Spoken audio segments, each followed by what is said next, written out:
Good evening, everyone.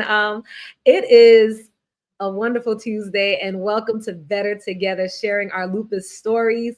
I am Chanel Gabriel, and we are all the way live and talking about lupus. Now, our goal is to empower people with lupus with the tools they need to live their best life.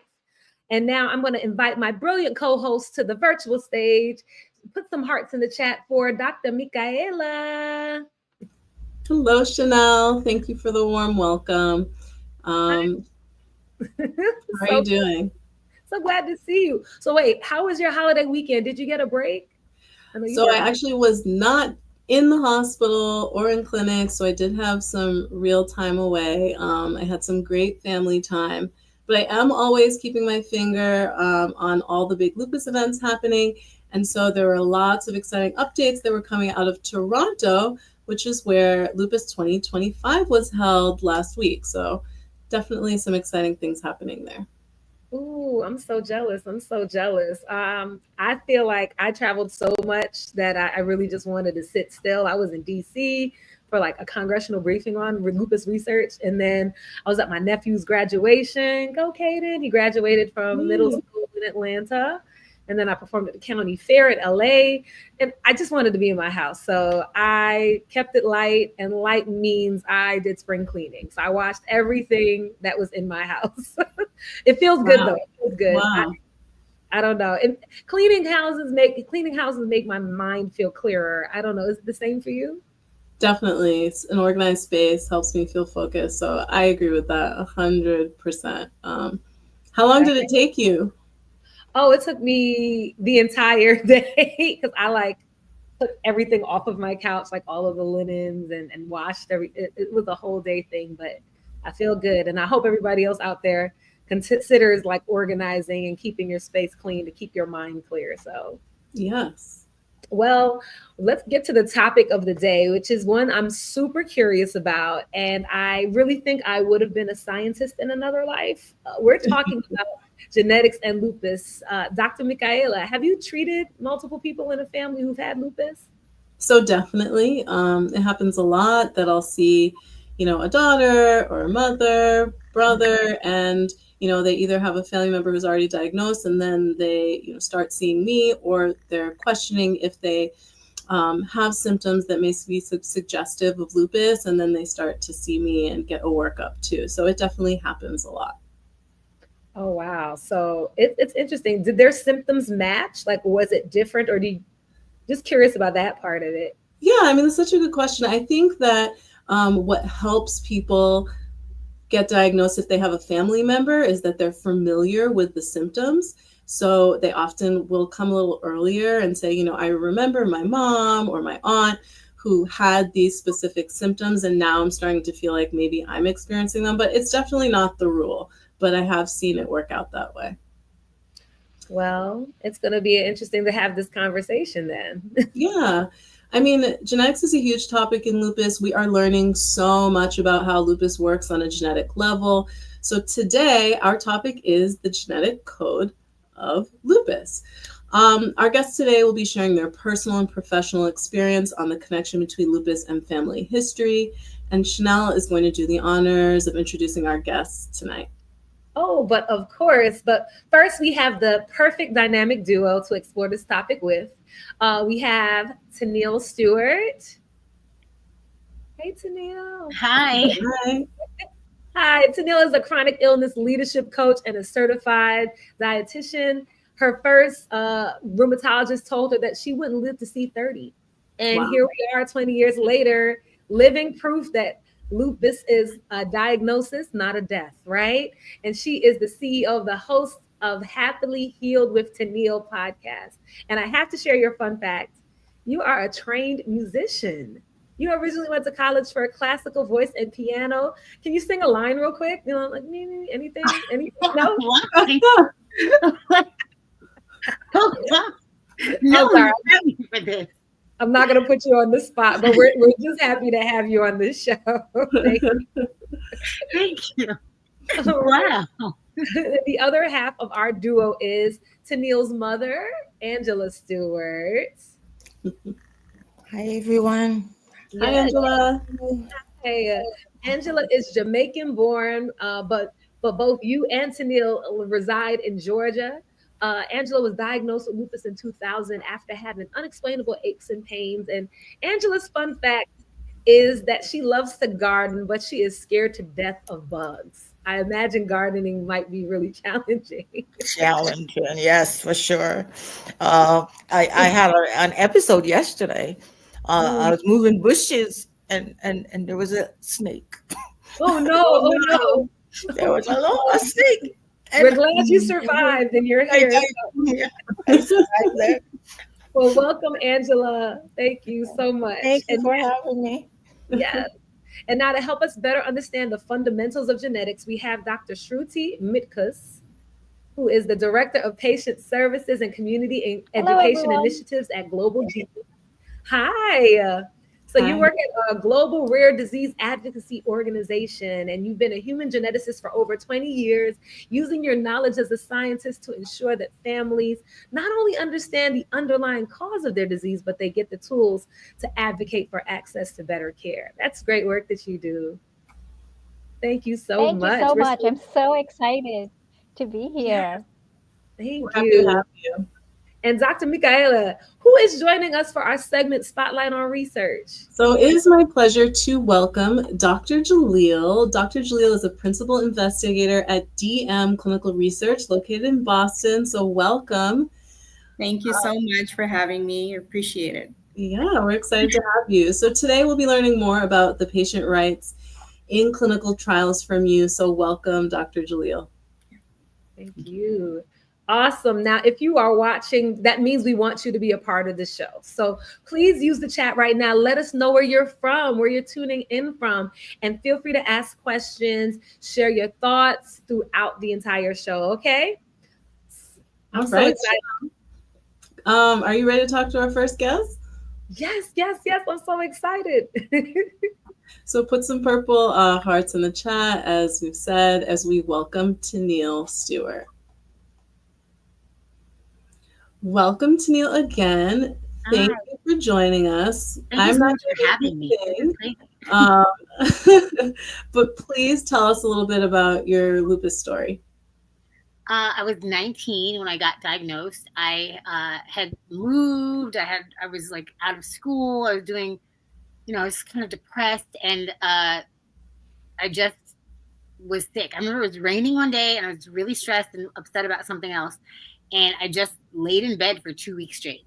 I just did not get up, and when I finally started going to the hospital is when I got a full body rash, head to toe, and nothing was working to make it go away. We had no idea what it was. So my family was like, let's take her to the hospital because something's really wrong here. And then it was 8 months until they actually diagnosed me. I was just in and out of the hospital, couldn't eat, just was sick and wasting away kind of. And they were testing me for everything. And then eventually they're like, well, I guess it's lupus because we can't think of anything else. Wow.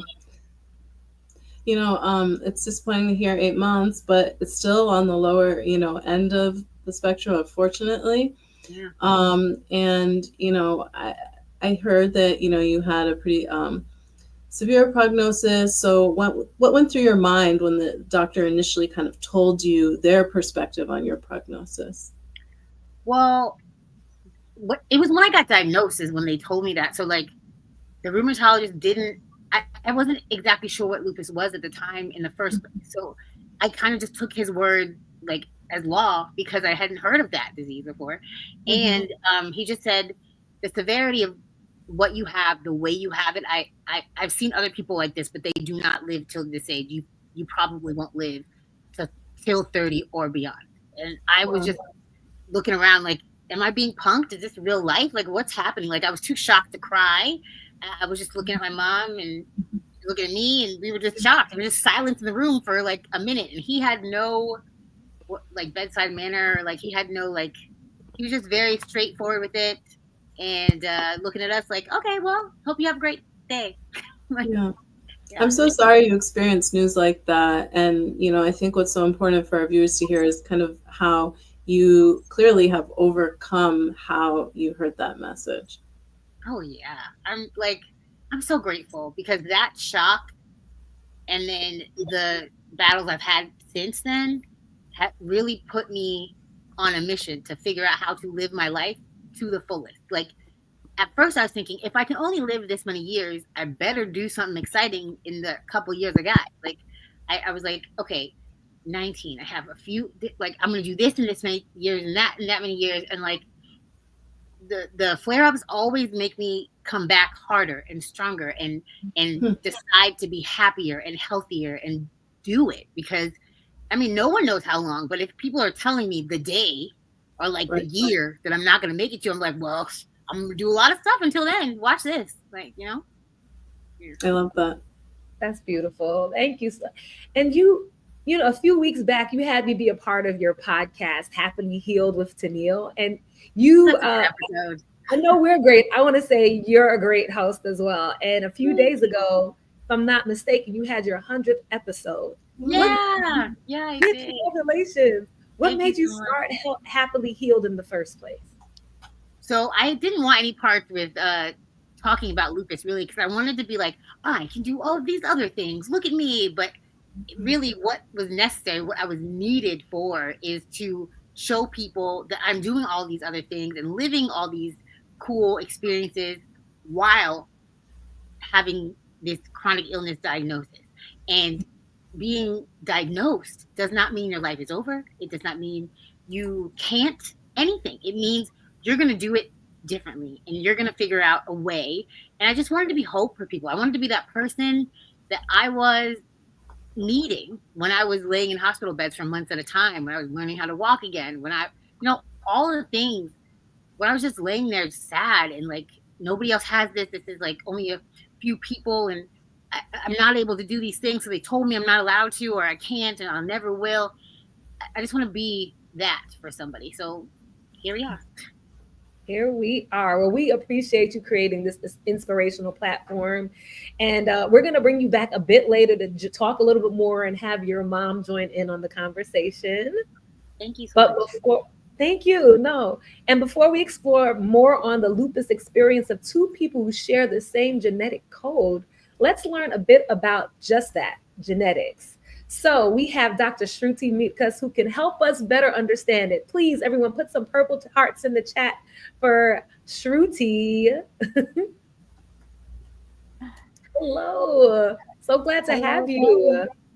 Thank you. I'm so excited to be here and to explain to people the genetics of lupus. I mean, my whole mission really, Chanel and Dr. Michaela, is to make genetics not this scary, black hole subject that people just think is very hard to understand and don't want to deal with.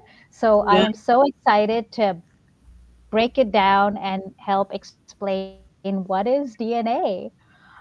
Definitely. So you have such an extensive background in clinical and genetic research, from rare disease to schizophrenia. I mean, you've done so much, and we are so happy to have your expertise here. So can you do just that? Give our viewers just a little bit of genetics 101, like a quick breakdown of what genetics and DNA are in very much like layman's terms. Oh, happy to do that. Absolutely. I actually have a slide for that, if you'd like to share that slide. Here it is. So this is really very simply what is DNA and what is a gene. And so, as I'm sure most of you know, in our cells, almost all the cells of our body have a structure called a nucleus, which is where reside these structures called chromosomes. And chromosomes, I'm sure you've heard of them. All they are tightly wound up strands of DNA. And what DNA is a molecule, a molecule that consists of certain things called bases. I'm sure you've all heard of A, G, C, and T. They're just molecules that make up DNA. And certain sections of the DNA are called genes. And those sections of DNA that are called genes have a function. So they are the instruction code to make something else in the cell. So on the figure on the right, you can see the gene that is highlighted, and then the functioning of that gene, it makes what's called a protein. And the protein is then what goes in and creates the function of the cell, makes the cell be a liver cell or a kidney cell or do a function of a brain cell. And so really genetics is just the basic code of how a cell functions within the body. And it's made up of these things called um, AGCT nucleotides. And that's Mm. the essential basics of genetics. Wow. See, you made it sound, it did not sound like that in biology class. So, sure, Dr. Megas, if I am your patient and you're like explaining all this to me, what would be like the most, like the one sentence you would describe genes or inheritance with? Sure. So if you were a patient and you didn't have any background in genetics, the simplest way I can explain it is genes are just things in our cells that help the cell function. They are the instruction manual of a cell. They have the Yeah. code that tells a cell, make this protein to do this function. And so, as you can imagine, if something happens to the DNA where it cannot make that instruction to create the proper protein at the proper time in the proper cell, that's going to lead to problems, which can then lead to diseases like lupus and very many other diseases. And so that would be the simple explanation. Genes are just instructions that tell our cells to do certain functions. I love that. So basically just the instructions that we get from our parents. Parents, grandparents, I Yeah, guess, just things That's passed down. right. great. That's right. And so, like everyone knows, there are genes that we pass on to our children. Mhm. We don't pass on everything to our children, but there are certain traits that we pass on to our children. And that is where we talk about family history. So, if we pass on certain genes to our children and we got certain genes from our parents and our grandparents and the generations before them, there are certain traits that then run in families. Traits like, I have the same brown eyes like my mother did, or I can sing as beautifully as my great aunt used to. Those Mhm. are lovely traits that we all have some at some level being passed on from our parents or our grandparents. But similarly, we also have certain genes and traits that are passed on that actually cause not something great like eye color or hair color or the ability to sing, but a problem with how the cell might behave. And a lot of times, a single gene does not cause lupus or diseases like lupus, but a large number of genes that have what we call variants in them or mutations in them, when they come together and then interact with the environment, they can then manifest in a condition like lupus. So, family history is something that's really important to talk for people to know and talk about in their family so that they can understand, oh, well, Uncle Joe had these strange symptoms and I'm experiencing the same thing. Perhaps there's a genetic cause to it. Yeah, and you're saying so much great information, Dr. Minkus, and I just wanted to pull up one piece that you said that in lupus, we don't think of it as being, and we know that it's not just one gene that causes lupus, and it can often be many genes that contribute to developing lupus. And, I think I heard you say that even your environment can really impact those genes. That's right. So I actually have a slide for this as well. I wanted to highlight that it's not all our genes. Everything is not all directly related to our genes, like some other conditions. And lupus is not that one of them. The way lupus works is there are certain genes that cause you to be susceptible to lupus, but those genes have to work in play with the environment.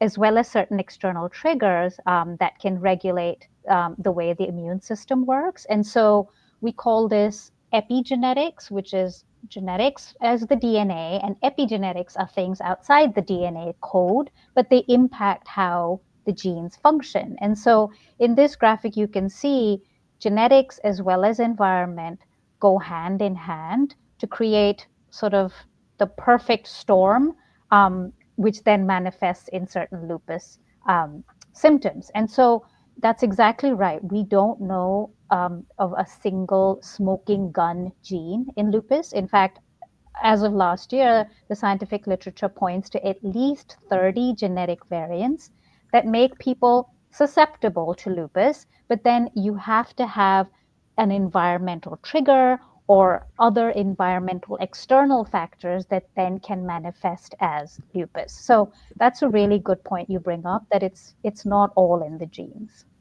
Yeah. And I love your slide because you have that great example of UV light or the sun as one of those, environmental triggers that can change those instructions, like you said, that we get passed from our grandparents or parents. So, it's so interesting that there's these two big pieces that come to play. That's No, right. And what's also a little bit interesting is that families not only share their genes, but oftentimes share their environment. They Mhm. share, if they're living in the same household or they're living in a city that, is very sunny or has everyone in the house is smoking or what have you. And so that complicates the way scientists parse out what is a genetic um, component and what is an environmental component. So they sort of work hand in hand. well, I want to say thank you so much. And Dr. Michaela, as somebody that also has some, background in this, I think having you two talk is really helpful to bounce these ideas off of, because I'm learning. I'm writing notes right now. And I know that if somebody wants to learn more about genetics, that you have actually a link. I'm going to put it in the chat for people to be able to just learn a little bit more about links, about genetics, and you do some great work at your organization. But we're going to bring you back a little bit later to share some more knowledge. And now we're going to give the floor to someone else who played a major role in our previous guest's journey. Please welcome to the virtual stage. Put some hearts in the chat for Angela Stewart.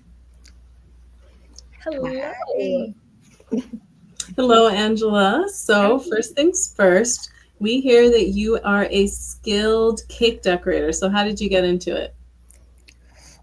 Well, I grew up, my grandmother used to bake a lot and Mhm. decorate cakes and whatnot. And my mom was a good cook, so I'm always in the kitchen.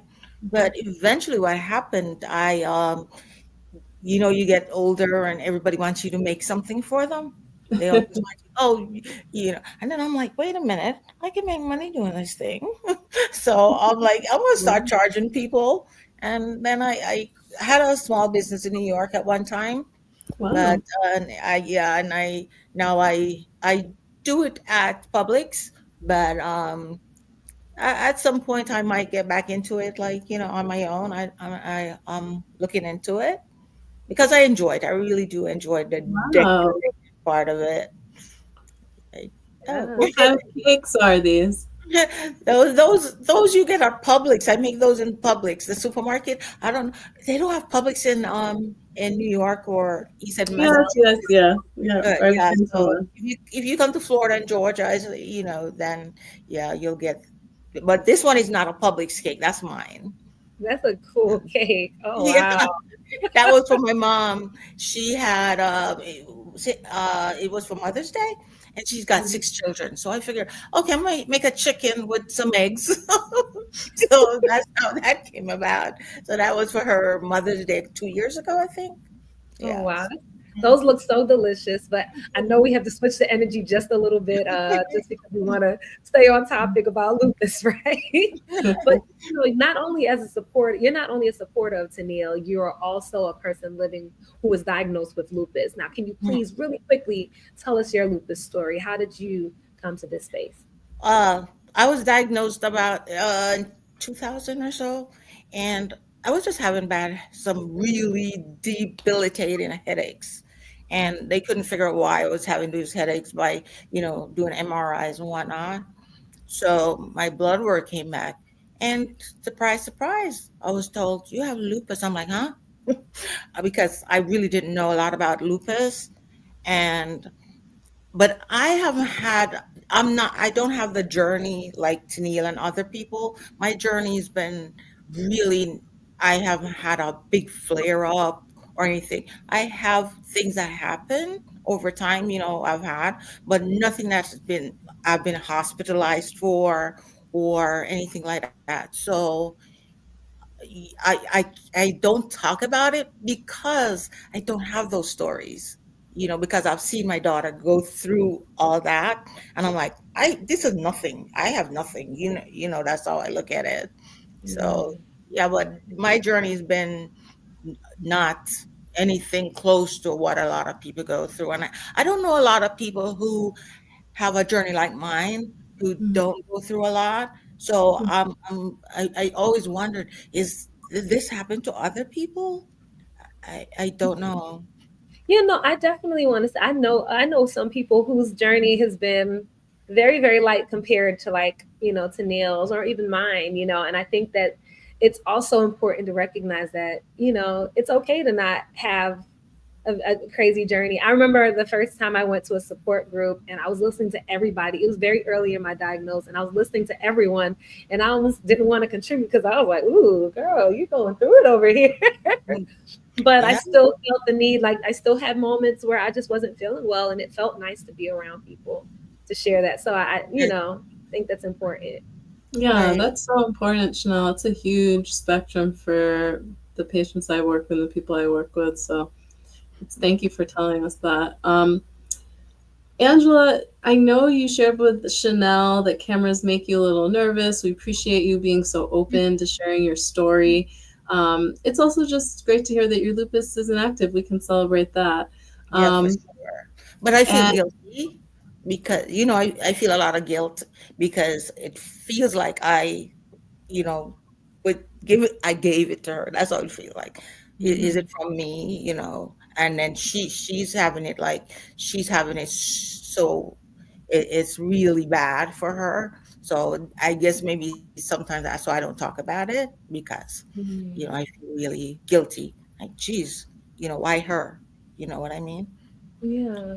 I can imagine that's really, really hard and challenging to feel things. And we're gonna actually that's a question I'm gonna have our other guests talk about at the end, just kind of like what they would say to somebody going through this, because that's definitely you're not. I'm gonna tell you you're not alone.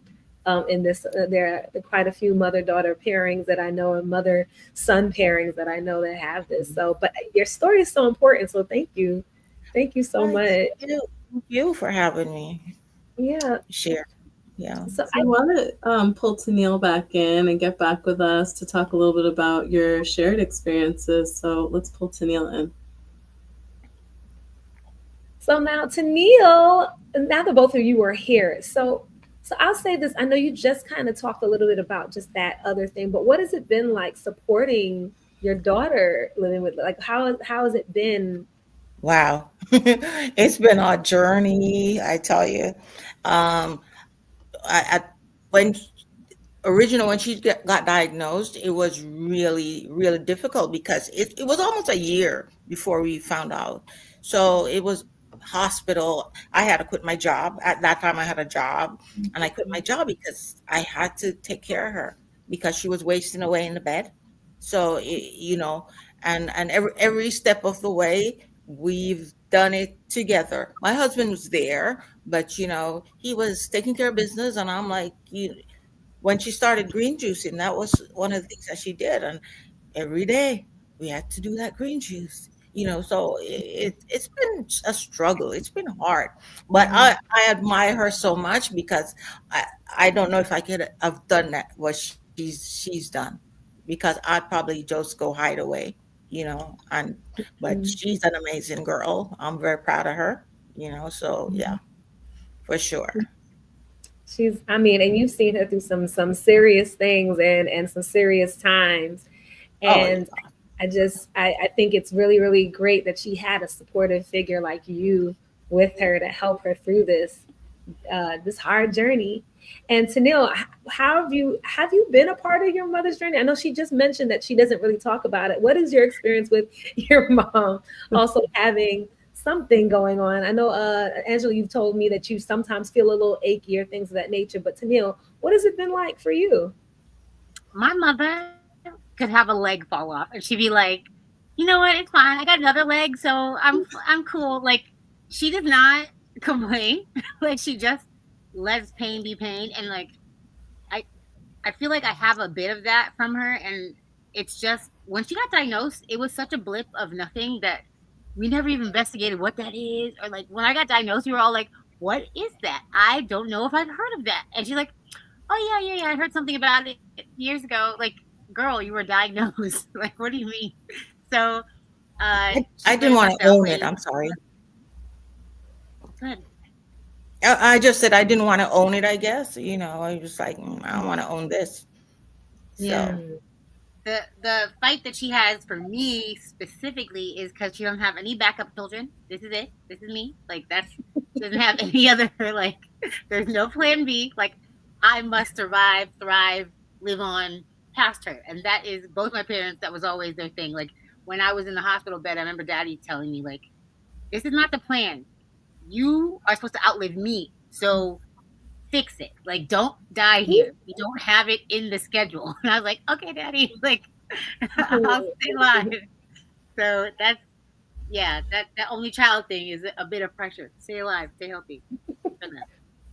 You guys seem like clearly such a duo, and stronger together. What would you say you find working together helps you navigate? Like what you do better together? Researching things, or like whatever her strong suit is usually what I'm not great at, and vice versa. So we tag team issues and problems, and even like taking care of my grandmother who has dementia. Like some of the time when she's run out of patience, I have some, and vice versa. We, as much as our love language is bickering and arguing, we also very much like get through things with humor together, and whatever I don't have it, I know she has it, and whenever she doesn't have it, I got it, and that's just how we've been my whole life. Yep. That's what we do, because she couldn't, before she got sick, or before she had to before she was vegan, she never knew how to boil water, but she had to learn really quickly. She had to learn really quickly how to make herself, vegan food. And I did the green juice, and I'm like, I'm not doing the vegan stuff. So you got to take that. So she does most of her cooking, and yeah. So I help her out, but not as much as I used to. I don't take everything over like I used to. So I'm grown now. So Angela, you're not doing a vegan curry chicken, like vegan chicken. I'm making vegan potatoes and dumplings in the curry. Yeah, when I make like soups and stuff, I make it vegan. So because I do eat vegan, I will eat stuff, but sometimes, I crave other things. So yeah. That's awesome. So I mean, you brought it up. I was gonna actually ask you all. So one of the interesting things you mentioned was being a caretaker of your mom, Angela, your grandmother, Tenille, just dealing with having to deal with dementia. And I have that. I watched my grandmother go through that, and I know that that's hard. How have you what does it look like for you self-care wise? Do you get the opportunity to self-care? Do you how do you balance that with each other? I'm learning now, because normally I talk to myself about this stuff, and I think this is what I was built for, and this is why I'm here, because I've been taking care of Tenille with her illness. I took care of my husband with his illness, and now I'm taking care of my mom. So for me, I don't get a chance, or I don't take that time to take care of me. But lately, I've been talking to myself, and I'm like, you need to do this, because if something happens to me, Tenille don't have anyone. My mom has boys. I have 5 brothers. So she'll be all right. But I don't know how Tenille will be with me not being around, right? So I'm trying really hard. I bullied her, and I told her I will never forgive her if she leaves me here when I still need her. Don't you dare. Yeah. So yeah, I'm trying really hard to take, self-care and that sort of thing. It's not easy because the time, I'm so tired. I don't work like I used to. I go in like twice a week. So I am with my mom most of the time. So I don't go out. I don't do anything outside of home. And lately, I went out last week, and I went out I'm going out tomorrow to have lunch with my friend. So yeah, I'm trying to not just be here. We're Take Sounds proud of like care. you're making good time for yourself, which is an important Yeah, factor. You have to find it because they yeah, say you can't pour from an empty cup, you know? exactly, There you exactly. go. yeah. And Let Tenille, her what does know, self care? please. I was about to say, Tenille, what does self care look like for you? Oh, I believe my self care is really working on things I'm passionate about, going on walks, like really taking care of my mental health, because that's paramount for me because it's a slippery slope. When I am not mentally well, I flare. I'm not good. Like something about me wants to just I can't fix myself, so I'm gonna fix everything else for everyone else. I can't take care of myself, Mm, take care of everybody else, and it feels easier to me. However, I know that's not reality. That's just like what my mind is telling me. So like when I'm getting overwhelmed or like feel like I've never had any personal space in my lifetime, I will go outside. I will get grounded. I will do a face mask. I will listen to music and dance around. I do hula classes almost every day. I working out, like break a sweat, all the things. Just reminding myself that like you're number one. You're number one. I can't take care of anybody else until I take care of myself. That like on a regular basis. Take care of yourself. Yeah. preach, preach. As a healthcare provider, I see when family members come in, such a positive influence. And I also get information that is so helpful, like, when you're like, Mom, your pain tolerance is crazy, that information is so helpful. So do you guys go to your appointments together? What does that look like? Yeah. I hate going to appointments alone. I hate it. Um, yeah, but a lot of time we go together unless we don't have anyone to watch grandma, and then we, you know, have to. I'm But I'll be always on at that hers. FaceTime. Yeah, Yeah, I'm I'll always always be at on that hers. FaceTime. So, like, what's happening now? And I'll be like, "Oh, doctor, this is what's happening." Like, because we are what we have. So, I'm not gonna let her be alone. I want to do that. I want to like be on FaceTime for other people's appointments if they need me. I don't know how we're gonna organize that, but I want to do that like as a service because I feel like that would be great. You know. I Yeah, love we talked about that for helping other people. Because some people don't have anybody, and they need that person. Just even if it's FaceTime, whatever it is that help. It Yeah, helps. people get nervous on at appointments, so then they forget stuff. Like Yes. mommy will chime in real quick with like, "Oh no, this happened last week. Don't remember that happened?" And like, "Oh yeah, yeah." So thank God that we have each other, but other people need that, I think too. Never miss an appointment for her. I never. I would go to the hospital when she's in the hospital, and I stay with her all day. I stay all night. They give me a cot to sleep in, and then I go home, take a shower, and I come back, and I bring her food because she always wants something to eat when she can eat. So yeah. Yeah, I don't like hospital food. No one does. I've been in one hospital that had really good food all the way in Montana, and I was like, y'all gonna have to ship me out here if the emergency happens.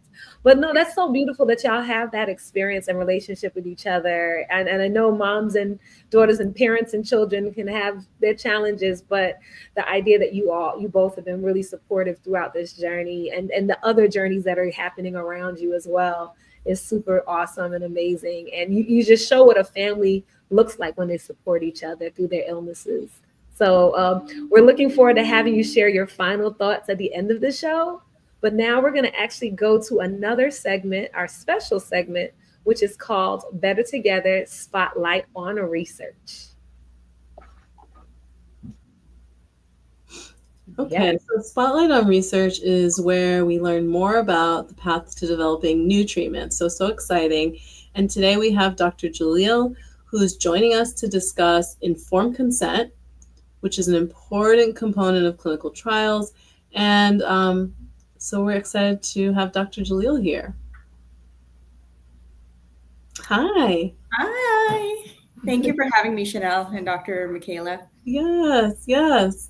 So, can you tell us more about where you're located and what got you into research before we jump into our big questions? Sure. So, my journey has been like all over. I trained in a program that was focused mostly on patient care. It was mostly clinic medicine. We didn't have a lot of emphasis on research, so I didn't really get like that kind of exposure to clinical research in my fellowship program. So when I entered my idea was I was going to be a clinician. And I did that. I did that for about 8 years, and I really enjoyed, taking care of my patients and, taking care of their families because, as we've heard, there's a lot of clustering in families. So very often I would be taking care of multiple generations of family members.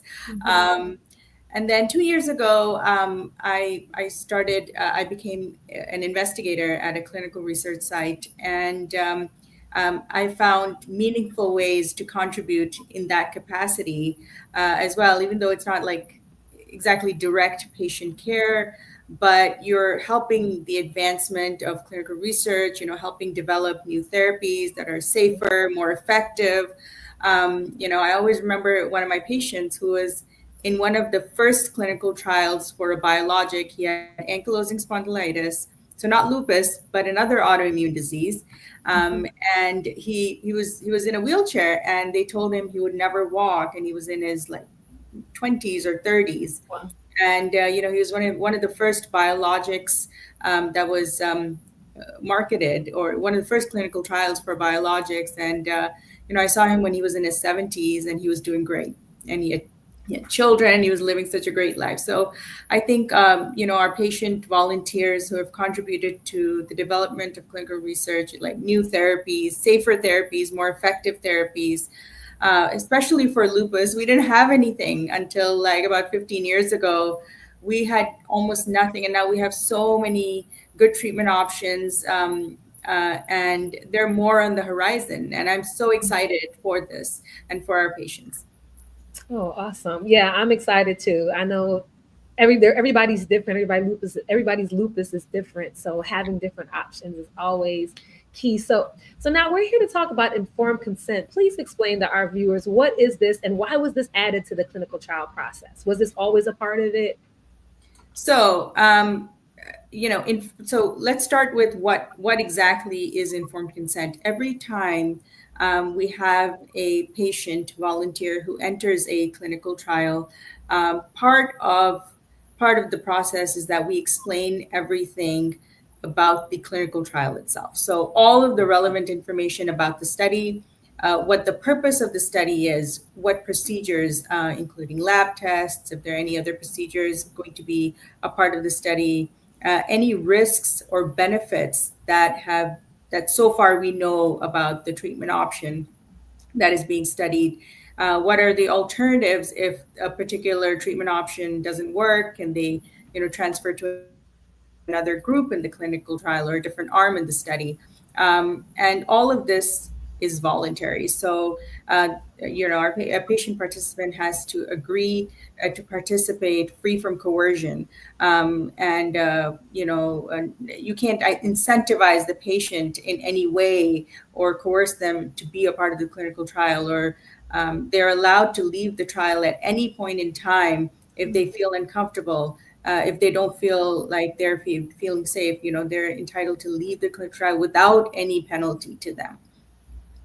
And part of the reason why there's so much advocacy about patient protection, and we are so careful about it, is because of there's a history of ethical abuses that unfortunately and very shamefully have been a part of our history of clinical research.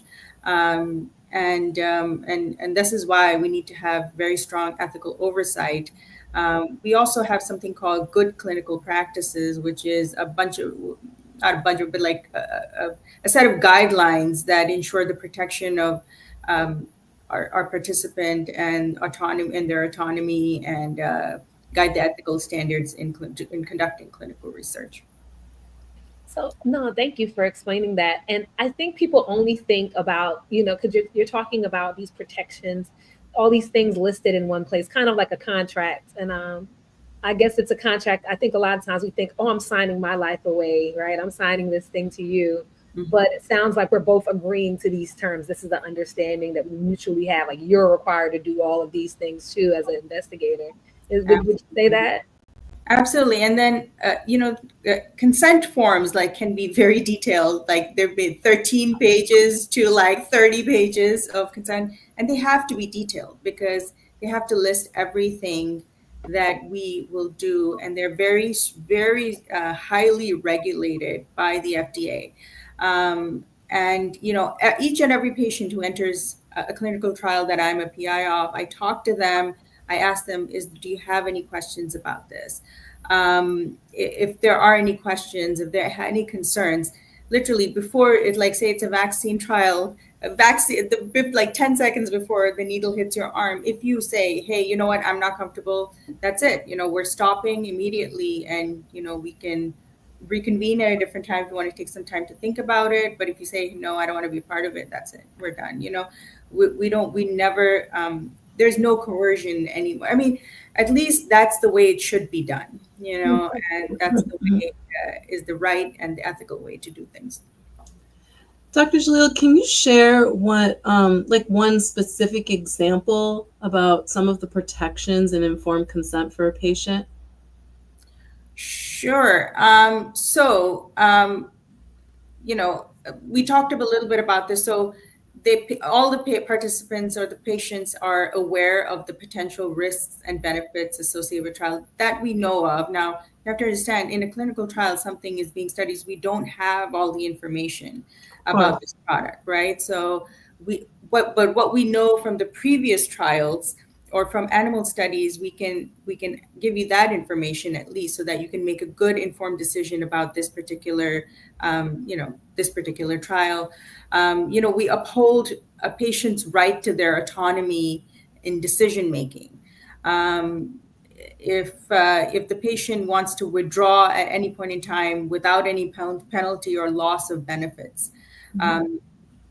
we have to guarantee that the participation is voluntary. There's no coercion or undue influence in participating in a clinical trial.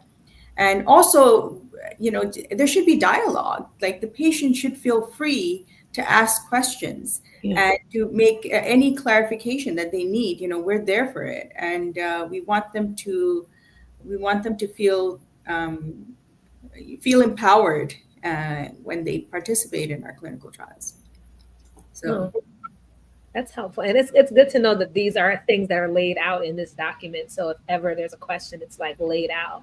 And you mentioned this idea of like these papers and this big stack of papers. And I think about that when I think about informed consent. But are there different types of informed consent? Yeah. So the one that we most commonly use in clinical trials is written consent. So, basically, it is what it is. Like, so patients will physically sign a document after they review the entire trial related informed consent. But in some, like if there's a low risk study, you can be verbal consent as well, can also be used, or when literacy may be a concern. But it has to be that kind of, the documentation for that has to be, it falls on us then, to make sure that everything is documented properly. Because this would constitute a protected group.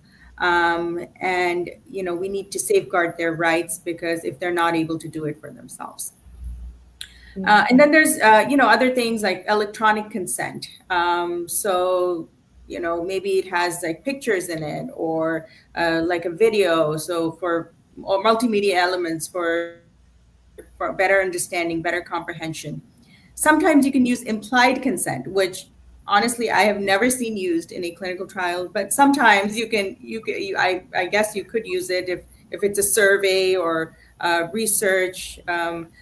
research survey, not a interventional clinical trial. Mhm. And then specifically for minors or individuals who are unable to give consent, full consent, like trials for Alzheimer's, advanced Alzheimer's, or children under the age of 12.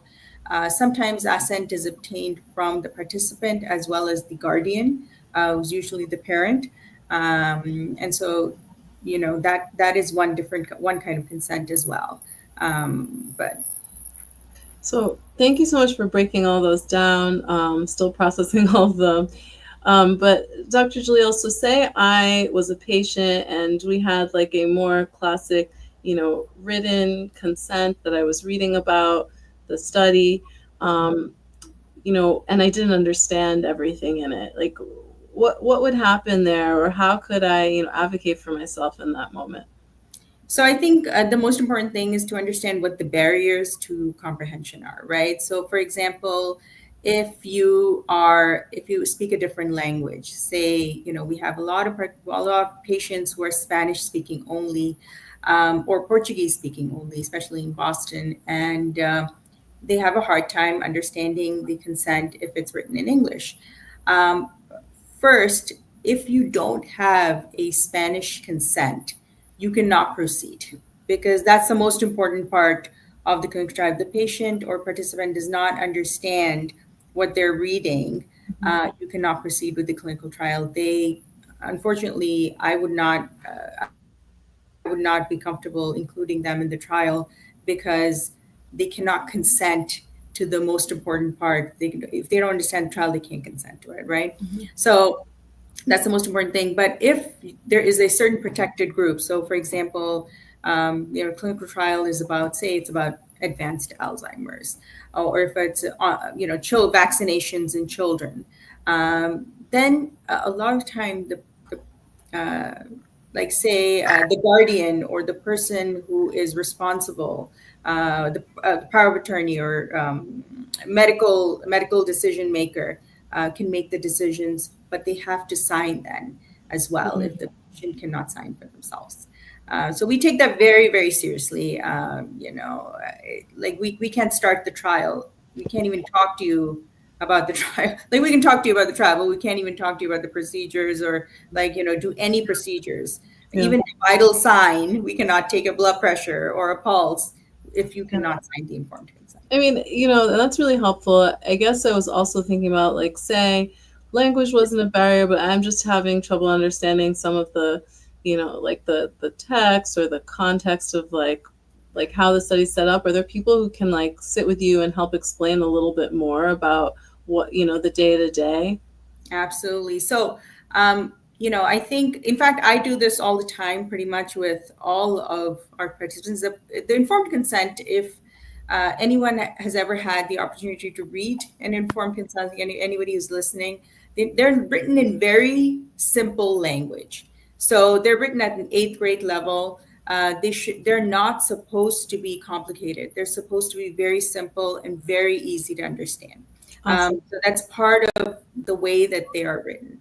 But say that even somebody read it and they're feeling nervous. Oh, I'm really nervous about this medication. I'm not really sure. Immediate stop. What makes you nervous? Can I give you some more information about this?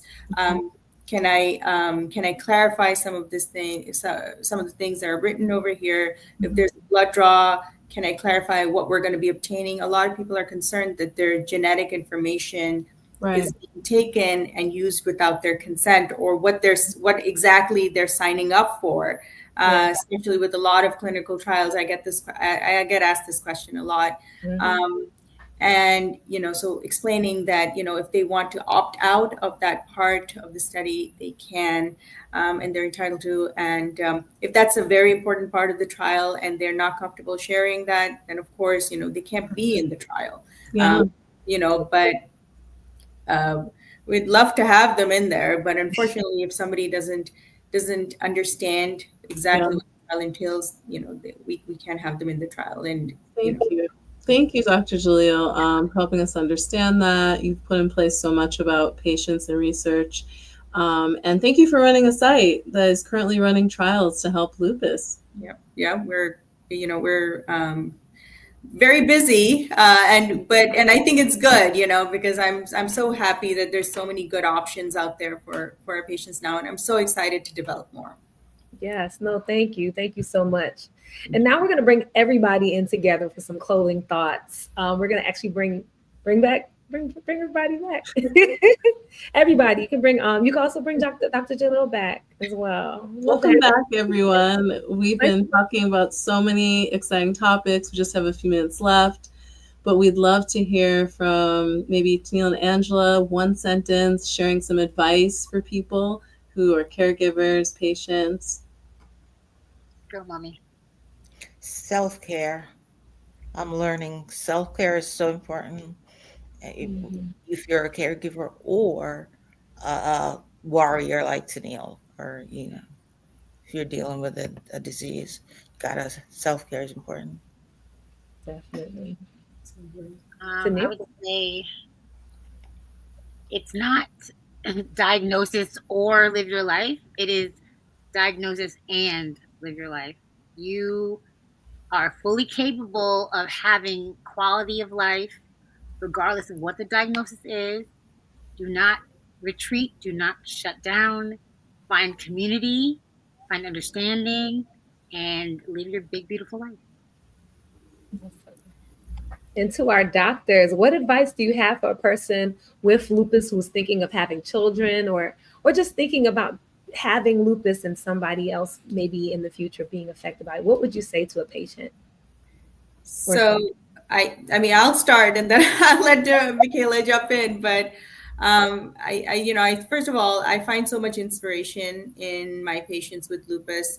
They're really dealing with such it's a tough disease to deal with, especially, fatigue, and a lot of the disability is invisible. So people don't think that you're as sick as you are. So I'm just so inspired by everything all the patients that I meet. Thank you. So sorry, I forgot the question. The question was just like, for somebody thinking about genetics, thinking about the idea of passing it on. And Angela mentioned something earlier, this idea of feeling having children, yeah. What would your advice or what would you say to somebody having this concern? Yeah, well, definitely, it is tougher, but it's definitely possible to have have healthy pregnancies, even if you have lupus. And it is something that we have to think about. But honestly, I don't think this should stop anyone if they wanted to have a family. There's so many good treatment options now for lupus, and hopefully we'll have some more in the future as well. So. And Shruti, I know you told us not call you Dr. Shruti. What's your, I guess as a geneticist, what would you say to somebody with these kind of concerns? Sure. I'll say two quick things. First is sort of jumping off of what Angela shared. I wanted to say passing on your genes to your child is not a matter of guilt or shame at all. Just like you cannot control your child's hair color or your child's abilities, you cannot control what you're passing on to them. But my piece of advice is education is key. Empower yourself with education, know your family history, look out for symptoms, and then you do not have to be an expert in genetics. Just know where to go to find reliable information, be it your healthcare provider or a genetic counselor, and they'll help you navigate this journey together. That would be my piece of advice. And such great advice to close this show. Thank you so much, Tenille, Angela, Shruti, and Dr. Jalil for your time, your advice. This has been such a great episode.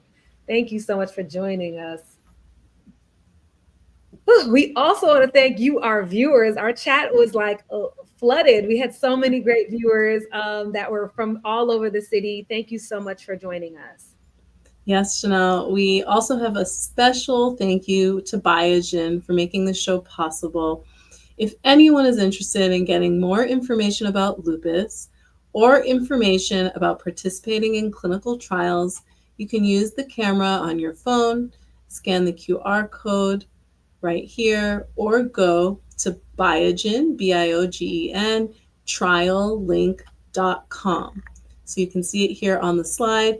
If you are interested in a specific lupus clinical study, scroll to the bottom of that website screen to learn more. And again, that website is Biogen, triallink.com.